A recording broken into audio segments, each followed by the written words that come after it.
Hey everyone, welcome back to the channel. And today we will continue the chapter sensory attention and the basic chapter that is perceptual process. Okay, so इसे ही हम continue करेंगे और इस continuity में हम एक बहुत ही interesting topic कर रहे हैं जो आपके चैप्टर एट ग्लांस में है और एक छोटा सा एक पैराग्राफ है वेयर ये we have to discuss this topic because this is very very important as per examination point of view. और ये आपको पता भी होना चाहिए। देखिए, एडीएचडी होता क्या है। एडीएचडी एक न्यूरो डेवलपमेंटल डिसऑर्डर है जो मोस्टली बचपन में स्टार्ट होता है पर कभी कभी एडल्टहुड तक कंटिन्यू रहता है। ठीक है, इसमें पर्सन को अटेंशन मेंटेन करना, हाइपर एक्टिविटी कंट्रोल करना और इम्पल्सिव बिहेवियर मैनेज करना मुश्किल हो जाता है। ठीक है, इसके कुछ टाइप्स भी हैं। ठीक है, एडीएचडी पहला है प्रीडोमिनेंटली इन अटेंटिव प्रेजेंटेशन। देखो, क्या होता है ना, जिसमें पर्सन को फोकस और कंसंट्रेशन में प्रॉब्लम होती है। पहले इसे हम एडीडी भी कहा जाता था, बट अब इसे हम एडीएचडी बोलते हैं क्योंकि उसका कंसंट्रेशन वीक है। दूसरा है इसमें प्रीडोमिनेंटली, मतलब कि हाइपर एक्टिव इम्पल्सिव टाइप, मतलब जिसमें हाइपर एक्टिविटी और इम्पल्सिवनेस ज्यादा होती है पर अटेंशन इश्यूज कंपैरेटिवली थोड़े से कम होते हैं। फिर तीसरा टाइप है इसका एडीएचडी कंबाइंड टाइप, जिसमें इन अटेंटिवनेस और हाइपर एक्टिविटी इम्पल्सिविटी दोनों ही सिम्टम्स को प्रेजेंट होती है। ठीक है, ये है इसके बेसिक टाइप्स। और इसके कुछ सिम्टम्स भी हैं जो हमें देखने को मिलते हैं। पहला है इन अटेंटिव टाइप सिम्टम, मतलब कि बार बार आपका ध्यान भटकता है। ठीक है, बार बार ध्यान भटकता है। और ध्यान भटकने से क्या होता है, आपकी छोटी छोटी चीजें जो होती है ना वो खराब होने लग जाती हैं। इंस्ट्रक्शंस फॉलो करने में प्रॉब्लम होती है, ऑर्गेनाइज करने में दिक्कत होती है, बार बार चीजें आपकी खो जाती है, आपको ध्यान ही नहीं रहता आपने कौन सा सामान कहाँ रखा था।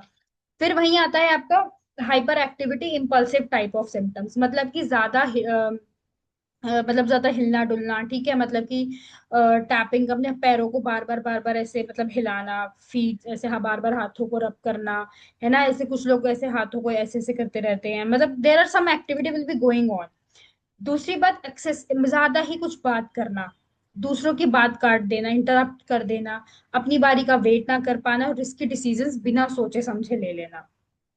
फिर यही आता है आपका कंबाइंड टाइप ऑफ सिम्टम, जो कि इनअटेंटिव भी है और हाइपर एक्टिव भी है, दोनों सिम्टम्स एक साथ है। इन शॉर्ट, इनअटेंटिव मीन्स ध्यान की दिक्कत, हाइपर अटेंटिव मीन्स कंट्रोल की प्रॉब्लम, और कंबाइंड मीन्स दोनों प्रॉब्लम्स एक साथ। ठीक है, तो सिम्टम्स क्या है इसमें, आप बहुत ज्यादा हाइपर एक्टिव हो जाते हो आप, और इम्पल्सिव हो जाते हो।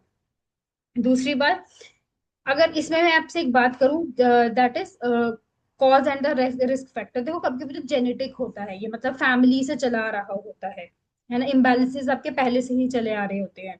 कुछ ऐसे होते हैं जो प्री मेच्योर बर्थ की वजह से होते हैं, और कुछ डायग्नोसिस होते हैं कि जो क्लिनिकल इवैल्यूएशन पे देखे जाते हैं, मतलब कि इंटरव्यूज ड्यूरिंग द क्वेश्चन और बिहेवियरल रिपोर्ट्स के दौरान। सिम्टम्स क्या है, persist for at least 6 months and appear before the age of 12। तो ये 6 महीने से लेके 12 साल से पहले पहले तक दिखाई देना चालू हो जाते हैं। और इसका इफेक्ट एटलीस्ट दो सेटिंग में दिखाई देता है, या तो घर या स्कूल में, या तो आपके काम पे। ट्रीटमेंट क्या है इसका, आपको कहीं ना कहीं चीजों को, आपको स्टिमुलेंट्स और नॉन स्टिमुलेंट्स की मेडिकेशंस लेनी चाहिए, मतलब कि आपको थोड़ी सी थेरेपी की जरूरत रहेगी यहाँ पे। ठीक है, अच्छा, इसमें एक एग्जांपल है स्टिमुलेंट्स का, दैट इज द मिथाइल पेनिडेट और MP10 एम्फियंस, जहाँ पे आपको चीजें, मतलब आप एक ट्रीटमेंट होता है ये, आप ले सकते हैं इसे सो दैट कि आपको कोई दिक्कत ना हो। और एजुकेशनल सपोर्ट सपोर्ट की बात की जाए तो स्पेशल लर्निंग और स्ट्रैटेजीज होती हैं जिन्हें देखा जाता है, और क्लासरूम अकोमोडेशंस भी किए जाते हैं। और ज्यादा बेहतर तो ये होगा कि आप कुछ अपने लाइफस्टाइल को चेंज करें, हेल्दी डाइट की तरफ जाएं, रेगुलर स्लीप लें और स्ट्रक्चर्ड रूटीन्स को फॉलो करें। तो डेली लाइफ चैलेंजेस क्या क्या हैं आपके, struggle with the academic performances, difficulty maintaining the relationship and problem at the work. तो आप ये सारी चीजों को वेरिएंटली फॉलो करेंगे सो दैट आपको दिक्कत ना हो। आइए दूसरे टॉपिक की तरफ चलते हैं। अच्छा, ये हमने बहुत सुना भी है। So what is the meaning of processing approaches in the perception. देखिए, बहुत बार ऐसा होता है कि इन्वायरमेंट है, कहीं ना कहीं बहुत सारी चीजें चल रही होती हैं, है ना। तो इन्वायरमेंट अप्रोचेज इन परसेप्शन का मतलब है कि हमारा ब्रेन जो सेंसरी इंफॉर्मेशन को कैसे प्रोसेस करके परसेप्शन बनाता है, मतलब कि जो हम एक्सपीरियंस करते हैं। परसेप्शन के लिए दो मेन अप्रोचेज होते हैं, जैसे कि बॉटम अप प्रोसेसिंग एंड दूसरी है आपकी टॉप डाउन प्रोसेसिंग। तो बॉटम अप प्रोसेसिंग होती क्या है? ये परसेप्शन सेंसरी आउटपुट से स्टार्ट होता है, मतलब जो हम देखते हैं, सुनते हैं, महसूस करते हैं, वही ब्रेन के लिए रॉ डेटा है। ब्रेन बिना किसी प्रायर नॉलेज के स्टिमुलाइज को एनालाइज करता है। एग्जाम्पल के तौर पे अगर आप पहली बार एक न्यू फ्रूट देखते हो, तो आप उसके कलर, शेप, स्मेल के बेसिस पर समझने की कोशिश करोगे कि ये क्या हो सकता है। तो बचपन में जब आप नए अल्फाबेट सीखते हैं, तो पहले उनकी शेप्स देखकर रिकॉग्नाइज करते हैं, फिर लाइंस देखते हैं, कर्व्स देखते हैं, तो it will be recognise on the different aspects as well. अगर मैं वहीं आपसे बात करूं टॉप डाउन प्रोसेसिंग की, तो ये क्या है? इसमें परसेप्शन हमारे प्रायर नॉलेज, एक्सपेक्टेशंस और एक्सपीरियंस के बेसिस पर होते हैं। मतलब ब्रेन ऑलरेडी गेस करता है कि क्या होने वाला है, और सेंसरी इनपुट इसको इन्फॉर्म करता है। एग्जाम्पल के तौर पे अगर एक सेंटेंस में एक वर्ड थोड़ा ब्लर्ड है, ठीक है, फिर भी आप पूरा सेंटेंस पढ़ लेते हो क्योंकि आपके ब्रेन को कंटेक्स्ट से समझ में आ रहा है। जब आप क्राउड जैसे होता है ना, कि जब आप क्राउडेड जगह में एक दोस्त की आवाज सुनते हो, तो ब्रेन उससे मतलब तुरंत आइडेंटिफाई कर लेता है कि अच्छा ये क्या है, because of the prior familiarity. ठीक है। तो bottom to up means sensory input to brain processing, and top down means brain knowledge to sensory input to interpret करना। तो मतलब इसका मतलब है कि परसेप्शन एक इंटरैक्शन है, स्टिमुलाई है, और हमारे एक्सपीरियंस के बीच में एक तरीके का एक बैलेंस है। ठीक है। दूसरी बात, there are interactive processes, that is the combined approach, and computational approach, that is David Marsh theory। इसे थोड़ा सा समझने की कोशिश करते हैं कि होता क्या है। देखो, इंटरैक्टिव प्रोसेसिंग क्या होती है? जो बॉटम अप है। ठीक है। And when I talk about the interactive processes, they are combined. ठीक है, मतलब दोनों को मिलाकर। तो जैसे कि आप किसी की मेसी हैंडराइटिंग्स पढ़ रहे हो, होता है ना, तो आपको समझ में आ जाता है। तो जब आप इंटरैक्टिव प्रोसेस इन परसेप्शन मतलब इन परसेप्शन की बात करते हो ना, इसका मतलब है कि परसेप्शन सिर्फ बॉटम टू अप या सिर्फ टॉप टू बॉटम नहीं है, ये दोनों साथ मिलके भी काम करते हैं। ठीक है। हमारा जो ब्रेन है ना, वो सेंसरी डेटा और पास्ट एक्सपीरियंस, एक्सपेक्टेशन दोनों को इंटीग्रेट करके काम करता है। मतलब स्टिमुलस और कॉग्निशन एक दूसरे के साथ कॉन्टिन्यूसली रिएक्ट करते हैं ताकि फाइनल परसेप्शन बन सके। तो अगर किसी की हैंडराइटिंग थोड़ी अनक्लियर है, और तो वो क्या है? वो बॉटम अप है। साथ ही आपका दिमाग उस कंटेक्स्ट को और ग्रामर को गेस करता है, तो वो वर्ड टॉप टू डाउन में जाएगा। तो कहीं ना कहीं दोनों मिलके आपको करेक्ट वर्ड समझने में हेल्प करते हैं। अच्छा, मैं दूसरा एग्जांपल देती हूँ ट्रैफिक सिचुएशन का। ठीक है। आप रोड पर एक ऑब्जेक्ट देखते हो, है ना, that is bottom up. Brain सोचता है कि ये कार है ना, तो रोड पे होनी चाहिए। तो ये क्या है? Top down. अगर कुछ अनयूजुअल दिखे, जैसे रोड पर एनिमल, तो परसेप्शन दोनों सिग्नल्स के कॉम्बिनेशन से बनता है ना, टॉप डाउन भी और बॉटम अप भी। तो देखो, bottom up is sensory input से शुरू होता है, टॉप डाउन मीन्स दिमाग अपनी नॉलेज को गेस करता है, एंड इंटरैक्टिव मीन्स जब दोनों मिलके परसेप्शन बनाते हैं, that is combined approach. I hope you get the point what I am trying to set. Okay. So next is computational approach, that will also known as David Marsh theory। देखो, अब उसमें तो हमने interactive approach की बात करी है ना, अब इसमें हम कॉम्पिटिशनल अप्रोच के बारे में बात करेंगे। देखो, आप जिस चीज की बात कर रहे हो ना, तो ये परसेप्शन को समझने का एक इंटरैक्टिव मॉडल है। देखो, डेविड मार क्या बोलते हैं? ये एक फेमस न्यूरो साइंटिस्ट थे पहली बात तो, ठीक है, जिन्होंने परसेप्शन को एक इंफॉर्मेशन प्रोसेसिंग सिस्टम की तरह एक्सप्लेन किया।